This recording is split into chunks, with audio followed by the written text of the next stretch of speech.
Hi, ഇന്നത്തെ പരിപാടി നേരിക്കില്ലേ കാണുമ്പോൾ തന്നെ മനസ്സിലായിട്ടുണ്ടല്ലോ. അത് ഇന്നിൻ്റെ തോട്ടത്തിലാണ്. ചുമ്മാ അതൊന്നുമല്ല കേട്ടോ. കുറച്ച് വൈൻ ഉണ്ടാക്കാം എന്ന് വിചാരിച്ച് കശുമാങ്ങ തോട്ടത്തിൽ പോയതാണ്. എന്നിട്ട് അവിടെ നിന്ന് നല്ല ഫ്രഷ് കശുമാങ്ങ കളക്ട് ചെയ്തു. പക്ഷേ ഇത്രയും വലിയ തോട്ടം ഞാൻ ആദ്യമായിട്ടാണ് കാണുന്നത് കേട്ടോ. ചുറ്റും കശുമാങ്ങ വീണെടുക്കുന്നു, കുറേ ഫ്രഷ് ഫ്രൂട്ട്സ്, അങ്ങനെ ഒരുപാട്. അതെ, പാലക്കാട് വരെ എന്നെ സംബന്ധിച്ചോളം കടൂർ ഇത്രയും വലിയ തോട്ടങ്ങൾ ഉണ്ടെന്ന് ഞാൻ ആദ്യമായിട്ടാണ് മനസ്സിലാക്കുന്നത്.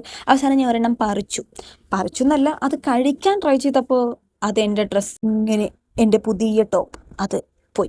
ഇതോടുകൂടി ഈ ടോപ്പിൻ്റെ കാര്യത്തിൽ ഒരു തീരുമാനമായിരിക്കുന്നു. ബട്ട് ഇറ്റ്സ് ജ്യൂസി, കാണുന്നുണ്ടല്ലോ അല്ലേ, അത്രയും ജ്യൂസി ആയിരുന്നു. ഇത് വീടെടുത്തൊന്ന് എൻ്റെ ഹസ്ബൻഡ് ആയതുകൊണ്ട് തന്നെ പുള്ളിക്ക് ഇത് എങ്ങനെയെങ്കിലും എൻ്റെ കയ്യിൽ നിന്ന് വാങ്ങിച്ച് കഴിക്കണം. പക്ഷേ വീട് താഴെ വയ്ക്കാൻ സമ്മതിക്കില്ലല്ലോ.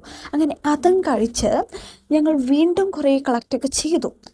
ഞാൻ സത്യം പറഞ്ഞാൽ അവിടെ നിന്ന് എൻജോയ് ചെയ്യായിരുന്നു കേട്ടോ. സകല മരത്തിൻ്റെ മേലെയും വലിഞ്ഞ് കയറി എനിക്ക് അറിഞ്ഞുകൂടാ ഞാൻ എന്തൊക്കെയോ ചെയ്തുകൊണ്ടിരുന്നു. അത്രേ ഉള്ളൂ. ബൈ.